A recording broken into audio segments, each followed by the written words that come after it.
Scenes may not be suitable for very young audiences. Parental guidance is recommended. Ang programang ito ay naglalabas ng sensitibong eksena at impormasyon. Striktong patnubay at gabay ng magulang ang kailangan.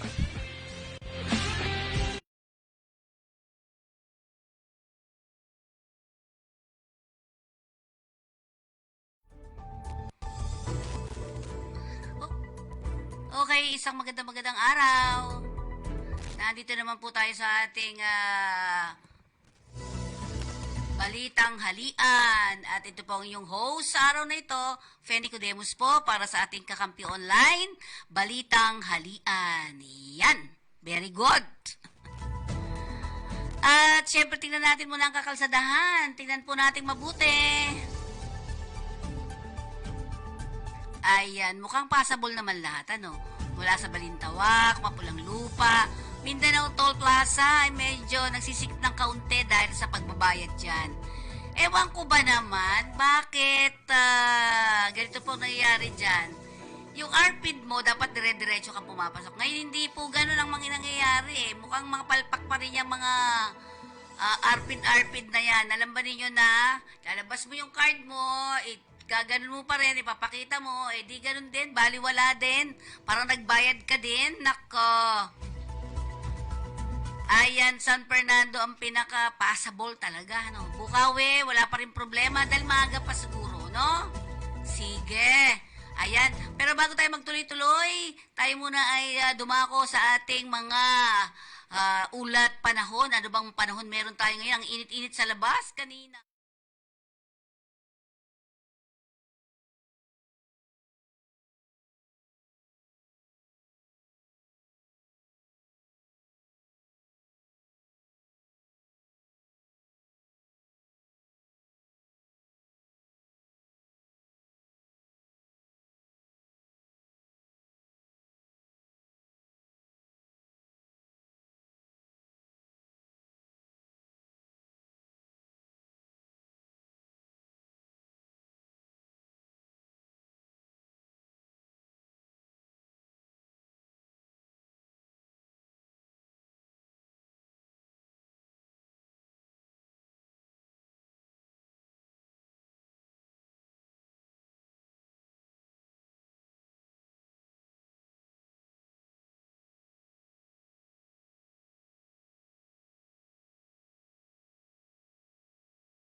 Okay, ayan na. Thank you very much. At para sa ating sa ulo ng ating mga balita,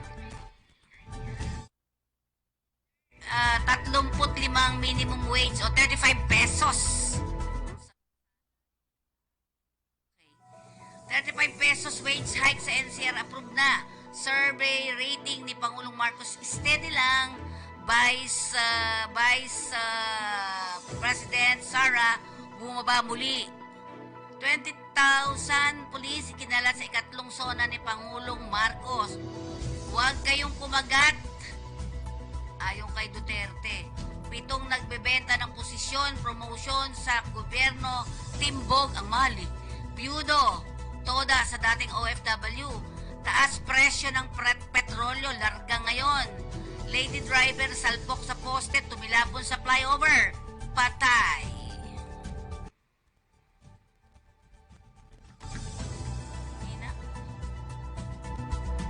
Inaprubahan ng Regional Tripartite Wages ang Productivity Board na ang 35 umento sa daily minimum wage ng mga manggagawa sa National Capital Region.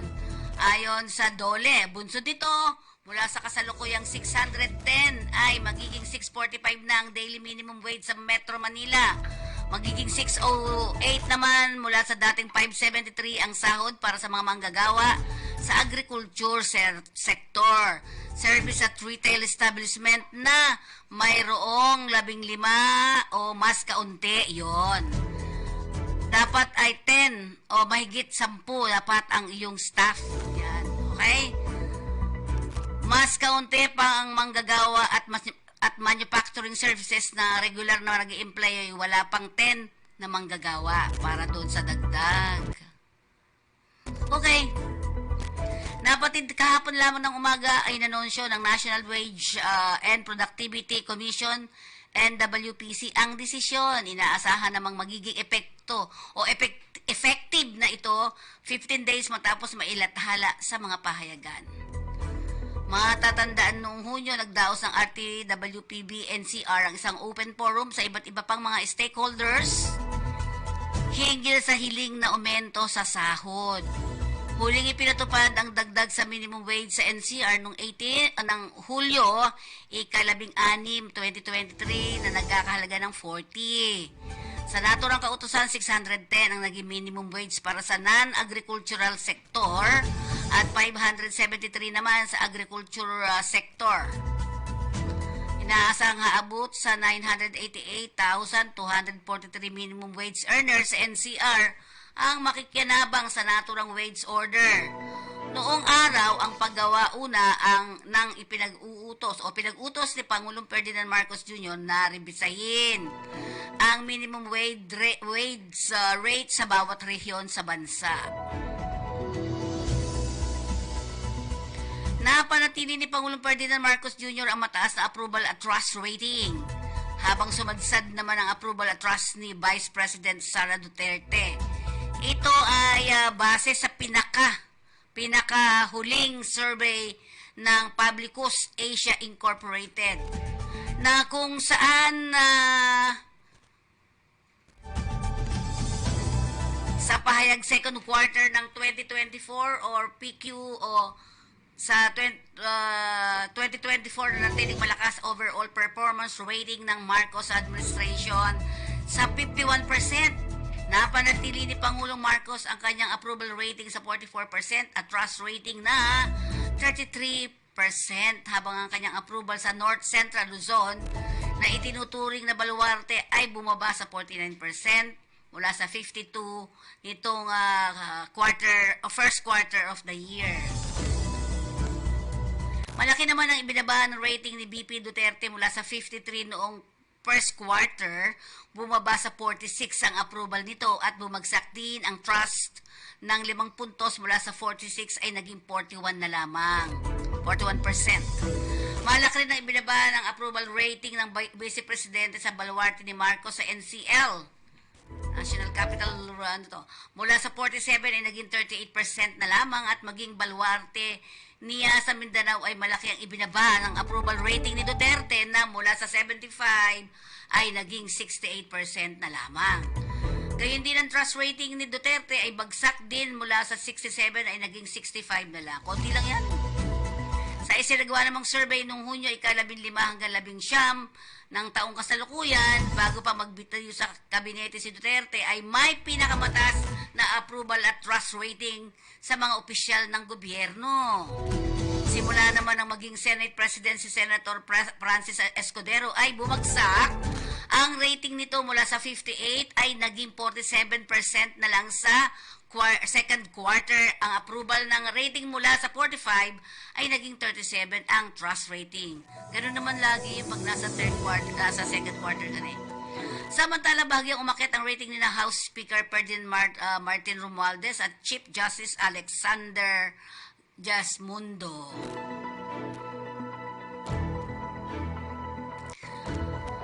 Samantala, tiniyak ni National Capital Region Police Office NCRP o Chief Police Major General Jose Melencio Nartates Jr. na kasado na ang seguridad sa ikatlong State of the Nation address ni Pangulong Ferdinand Marcos Jr. sa July 22, okay? July 22 po ang ikatlong SONA ng Pangulo. Ayon kay Nartates, nasa 22,000 police at force multipliers ang ikakalat sa SONA sa iba't ibang lugar sa Metro Manila upang masiguro na magiging maayos ang paglalahad ng accomplishment ng Pangulo. Bumuo rin sila ng Security Task Force SONA 2024 para tiyaking maayos ang SONA, gayon din ang mga dadalo sa Congress. Mula sa naturang bilang, sinabi Nartates na halos 18,000 pulis ang mula sa NCRPO habang 2,000 mula naman sa Karatig Regional Office gaya ng Central Luzon at Calabarzon. Mahigit 2,700 naman ang magsisilbing force multiplier o buhat sa iba't ibang ahensya gaya ng MMDA, Coast Guard, Bureau of Fire, at mga BJMP at mga lokal na pamahalaan. May ikakalat ding mga medical assistance desk na sa mga lugar na pagdarausan ng mga pagtitipon at help desk na ilalagay sa areas of convergence. Bukod sa mga lugar na malapit sa batasang pambansa, sinabi pa rin ni Nartates. Ayon kay Nartates na may ipapakalat pa itong mga tauhan, particular na sa EDSA Shrine sa Quezon City at Mendiola naman sa Maynila na posibleng pagdausan ng mga pagkilos. Samantalang itinanggi ni dating Pangulong Rodrigo Duterte na tatakbo siya sa Senado. Ano ba kayo? Kasama ang mga anak na sina Davao City Mayor Sebastian Duterte at Davao City Congressman Paulo Duterte. Sa naturang ulat, sinabi ni Duterte na hindi dapat daw kumagat sa pahayag ng kanyang anak na si Vice Presidente Sara Duterte na 3 Duterte ang tatakbo sa 2025 senatorial election. Maniwala kayo kay Inday. Ijamin kayo niyan ng husto. Saan ka nakakita? Tatay, 2 anak magtatakbo sa Senado? Huwag kayong kumagat kay Inday kasi iyan si Inday, kagaya ko rin yan, Ania Duterte noong linggo. Kinumpirma ni Vice President Duterte noong Hunyo, ika-25 na ang kanyang ama at 2 kapatid na sina Basti at Paulo ay tatakbo sa pagkasenador sa 2025 base umano sa sinabi ng kanyang ina. Pinahiwatig naman ng dating Pangulo na wala silang gagawing mag-ama sa Senado.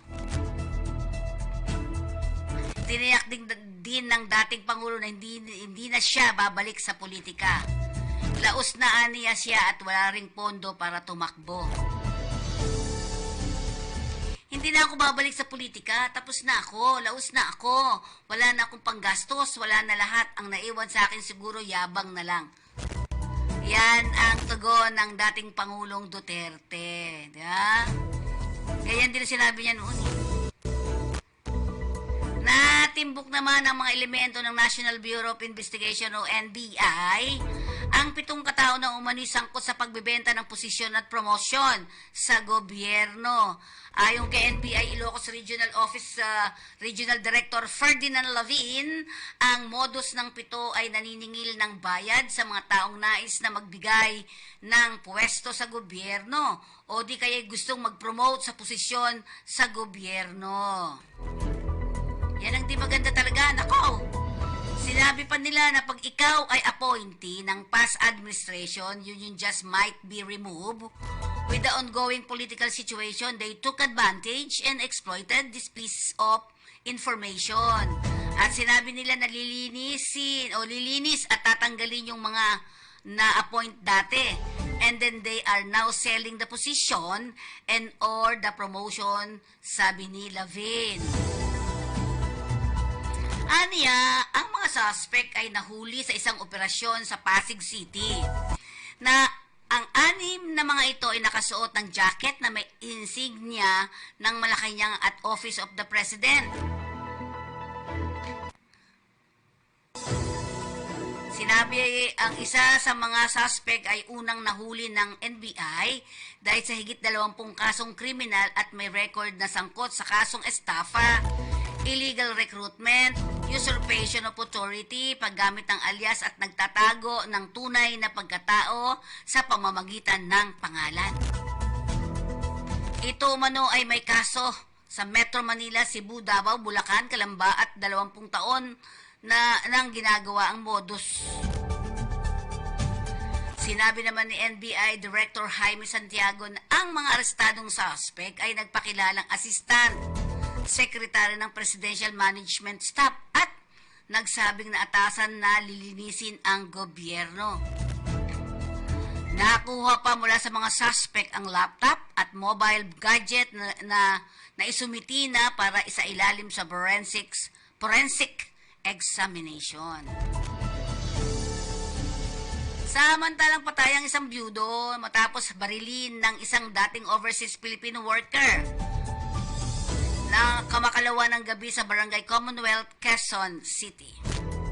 Dead on arrival sa FEU Hospital ang biktimang si William Enriquez Leal. Leal. Residente ng President Quezon Street, Barangay Commonwealth, Quezon City. Nasa kustodya na ng pulis ang suspect na si Jeronimo Tolentino, 64 years old ng Barangay Commonwealth ng nabanggit na lungsod. Batay sa report ng Quezon City Police District Criminal Investigation and Detection Unit, nangyari ang krimen dakong alas 7 ng gabi sa Ilocandia Street. Ayon sa pahayag ng mga saksi, nakita nilang magkausap pa ang biktima at suspect pero makalipas ang ilang minuto, nagtatalo na ang dalawa hanggang sa bumunot na ng baril ang suspect at pinaputukan sa katawan ang biktima. Matapos ang insidente, of course, tumakas ang suspect dahil ang baril na ginamit sa krimen. Nakuha ng SOCO team ng QCPD FU sa pangunguna ni Police Captain Michael Jabel ang basyon ng bala sa naturang lugar. Bad news, ipatutupad na ng mga kumpanya ng langis ang panibagong dagdag presyo sa kanilang produkto, petrolyo ngayong araw.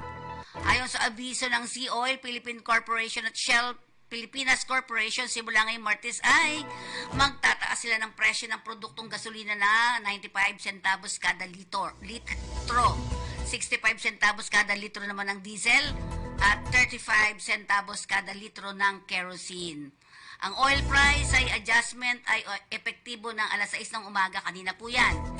Ngayong Martes, maliban sa clean fuel na nagsisimulang magtaas ang presyo ng petrolyo, ganap na alas 4 ng hapon ang naturang araw. O itong araw pa rin to pero mamaya pa pong alas 4:01, di ba, ng hapon. Sinabing ang bagong oil price hike ay dulot ng epekto ng daang 4 na araw na bentahan ng petrolyo sa merkado. Wala namang abiso ang ibang oil player kaugnay sa oil price adjustment. Dead on the spot ang isang babaeng nakamotorsiklo ng mabagok ang ulo sa pagtinapon ng bumangga sa gutter at poste ng Buendia Flyover, Makati City kanina nitong linggo ng umaga. Dineklarang patay ni Dr. Dememar Chill Payot ng Makati Search and Rescue Ambulance ang biktimang si alias na Rosel, 24 years old, empleyada at presidente ng Pembo, Taguig City. Sa investigasyon galing sa Senator Hill Puyat Avenue patungong Bonifacio Global City, ang biktima na nagmamaneho ng Yamaha Aerox na gilid umano ito sa kaliwang bahagi ng eastbound lane at nawala ng kontrol at nasadsad sa sementadong gutter na lalo pang nawala ng kontrol at binangga pa ang bakal na street light. Dahil sa impact, tumilapon sa kalye ang biktima, nabagok at tumama ang ulo nito sa sementadong kalye at tumalsik din ng ilang metro ang suot na helmet. Nagkaroon din ng pinsala ang motorsiklo. Habang rumisponde naman sa lugar ang dalawang traffic enforcer, ambulansya ng Makati City Government at mga tauhan ng BTIU ng Makati Traffic Bureau. Yan ang kabuuan ng ating mga balita sa araw na ito. Batiin muna natin na to, Mayor Soriano, more power and God bless po sa inyong programa. Thank you po, sir, ha? Ayan. Blesilda, naku, salamat din po sa panonood. Para Luman, hello. Freddy Ray, at sa lahat po ng mga sumusuporta dito sa ating programa, maraming pong salamat. Magpaalala muna tayo mula sa ating himpilan. Hello, kabayan. Ako po si Mafe. Mag-a-abroad ka ba? Handa ka na ba? Ito ang mga bilin sa inyo ni Pidos. Isa-isip ang gusto mong makamit sa iyong pagtatrabaho sa ibang bansa. Ito rin ang susi ng iyong tagumpay. Ihanda ang sarili, kabayan, sa trabaho nga harapin sa labas ng bansa. Tandaan mo, kabayan, ang iyong responsibilidad at karapatan.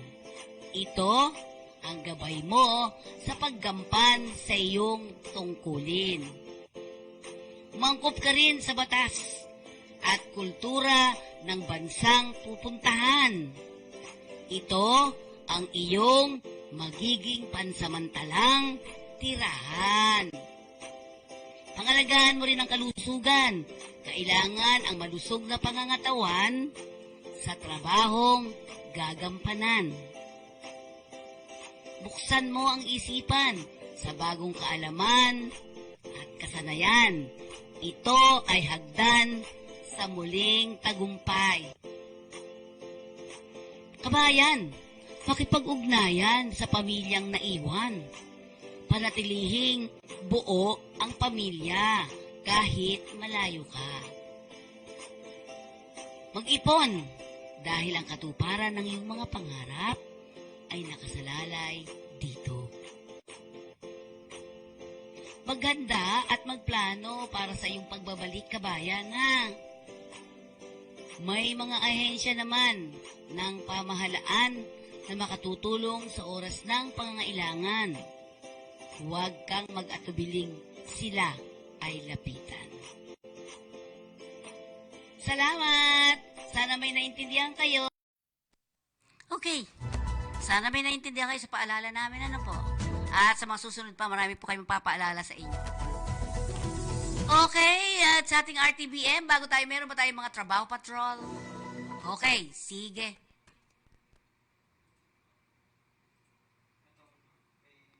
Ayan. Serbisyo, Hope Insight. Every Monday, 9 a.m. to 12 noon po. Punta kayo sa Session Hall, 3rd floor, Cabuyao City Hall. Ay may free eye check-up dyan, free cataract screening, free referral and assistance for laser cataract operation and other eye disease. At meron pa rin libreng notaryo po dyan. Hatid po sa atin yan, Attorney Leif Openia, Vice President na, tinaasan ko bigla, Vice Mayor ng Cabuyao City.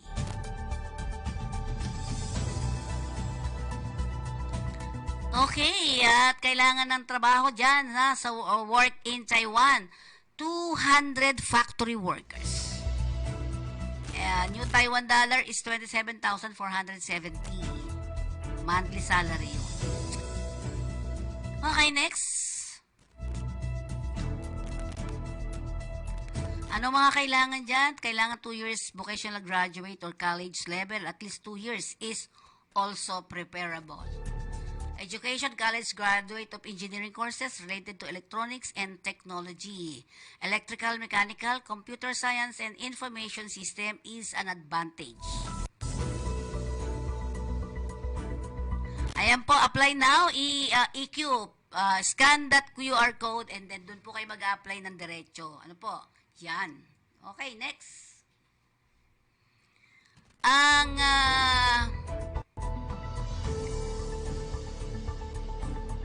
IQ, EQ.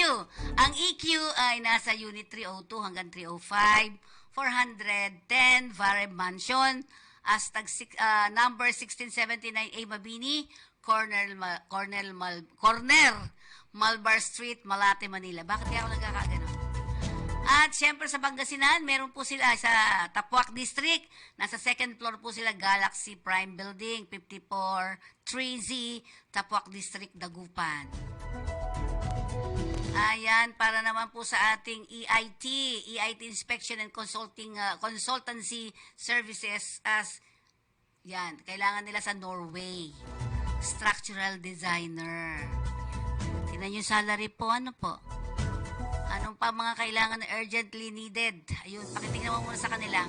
Balik mo yan. Nakita nyo po? Preferred with experiences in Norwegian oil and gas project. Ay, naku, mahirap. At least 10 years of experience in oil and gas engineering design. Consistent experience within oil and gas project like offshore, platform, FPSO, at GOSP, refineries, petrochemical, LNG, and subsea. Paano ba mag-apply? applyarms.lbsrecruitment.com.ph or send your updated CV to apply MSD at e/recruitment.com.ph. Ang LBS solution po ay matatagpuan sa number 610 Gochanco Building, TM Calao Street, corner MY Orosa Street, Ermita, Manila. Okay, ayan. Perido International Resources Incorporated. For manpower pooling po yan. Job vacancy for Hungary. Okay? No fees in any form and purpose will be collected from the applicants. Wala po kayo babayaran. Ethical recruitment na po tayo ngayon kasi. Okay. Job vacancy. Ayan. Production operator po. 5 ang kailangan nila. Lalaki, high school, vocational graduate, must have at least 2 years experience as production operator in pharmaceutical, food and chemical manufacturing company. Minimum height of 160 cm. Good in English communication skills.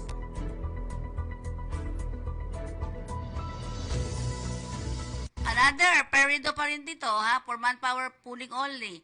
Kailangan nila sa Bell Plus, Balenjek, Plastica, Slovenia naman po. Okay. Ano mga kailangan sa Slovenia? Ayan.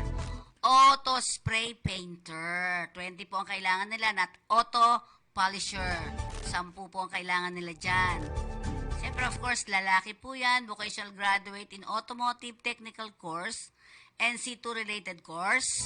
At least 3 years experience, relevant experience in automotive painting works, knowledge in polishing and waxing the interior and exterior of cars, know how to apply paint, protection film, knowledgeable in using different kinds of tool machine for painting. Ay, mataas din to RB, 160 cm. Good in English communication skills. Natin. Okay, for manpower pooling po only lahat ang nasa Perido ha. No fees in any form and or purpose will be collected from the applicants. Okay? Yan. Bus driver, kailangan din nila. Lalaki, high school, vocational graduate, must have at least 3 to 5 years experience as bus driver. Naku, yung mga bus driver with valid driver's license, restriction code for bus, height minimum of 160 cm, good in English communication skills. 15 lang po ang kailangan. For other position, drop box is provided for your application. Otherwise, please send your updated resume to perido@gmail.com with email subject position. Ayan. Staff house, kinakailangan nila sa Saudi Arabia ng CNC operator programmer. Ayan. At least high school graduate, must have at least TESDA NC2 related in machine operation, at least 2 years related working experience. Eto naman, CF Sharp Crew Management Incorporated, kailangan nila ng mga chip mate. Yan. Send your CV to recruithire@cfsharp.com. Okay. Next. Ayan. Ang Delta Beer Overseas Job Placement and General Services Incorporated ay nangangailangan po ng mga female cleaners. Ayan. So, you can apply to Unit 2D, second floor, Miramonte Building, 53 Senator Hill Puyat Avenue, corner Ross Boulevard, Pasay City. Ang landmark po nito, Camel Appliance, Buendia, Pasay City, next to Shell Gas Station, Buendia. The owner, Margie Socorro Sacote. Okay, so yan po ang ating mga trabaho, patrol ngayon. Ayan. Okay, basahin nga natin itong mga ito. Blessed Tuesday for shout out from Kakampi, Kuwait chapter. Shout out din po sa member ng Concerned Citizens of Infanta, Pangasinan. Makabagong Sambales, Bangon-Bangon Gapo, Olonga po. Sana yun? Wala na. San Diego Plus o CDS Plus. Lunti ang bayan ng Candelaria at Green Sambales. Mabuhay po kayong God bless. Ay, kung nakikinig ka, Freddy, ikaw ba ay nandito na sa Pilipinas? Yan. Kasi parang nakita kitang nasa airport. Okay. May RTBM na ba tayo? Sige.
balik tayo.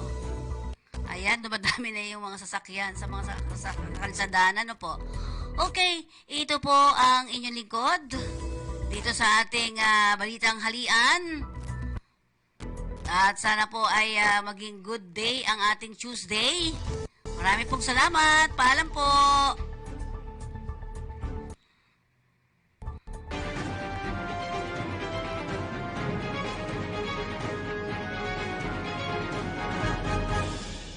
From ABS-CBN. I'm just wondering if we already reached out to the Office of the President regarding our concerns because we are nearing the third SONA of the President and everybody's waiting what specific directives or policy direction he will give in terms of the education sector. So naparating na po ba natin kay Pangulo yung mga concerns natin?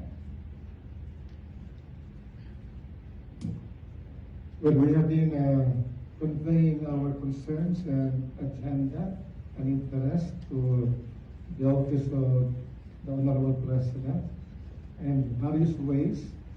Likewise, we have been attending and participating at the hearing in Congress and Senate, even with DepEd, at DepEd, and all of these have been made public naman. Okay, so regarding updating the President regarding our concerns, we have adequately done that. Thank you.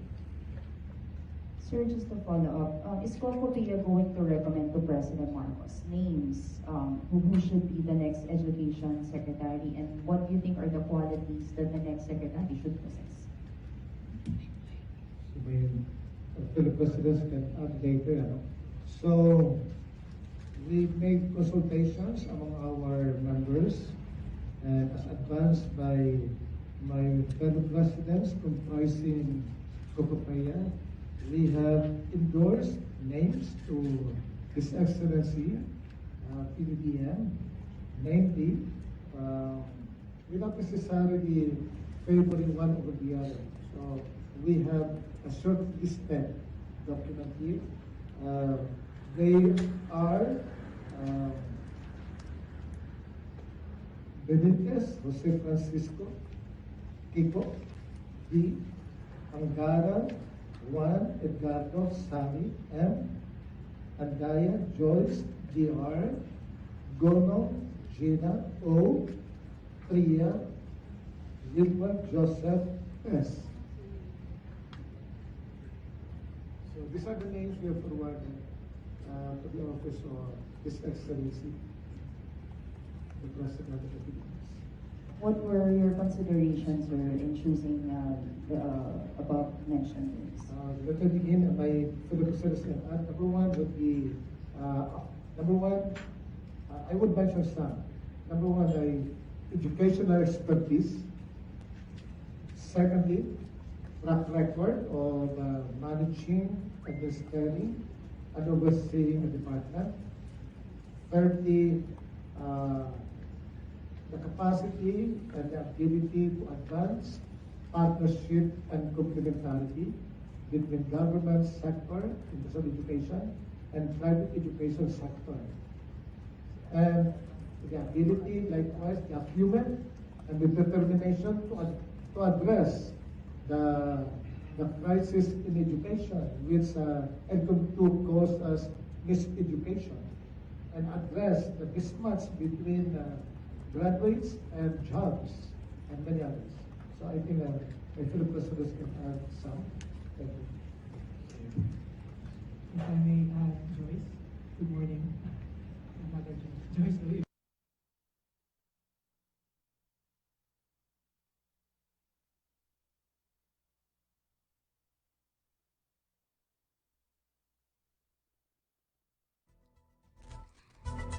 Okay, balik tayo. Yung pinag-uusapan pala doon sa Cocopea ay, ano ba ang ano nun? Ay, kumbaga, education ay kanila talaga pinag-aaralan. Ano? Diba? Inaayos talaga nila. Okay, sige. At para sa ano natin, may mga flash report ba tayo?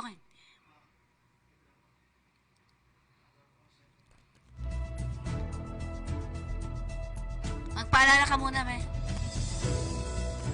Magpaalala muna tayo mula sa ating himpilan.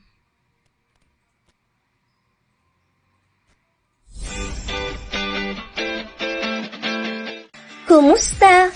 Paalis ka na ba? Kung paalis ka na kabayan, siguraduhin mo ang iyong kontrata. Tandaan mo, kontrata ang importante sa lahat.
Okay, at nakuha natin ngayon ang ating mga flash report galing sa labas.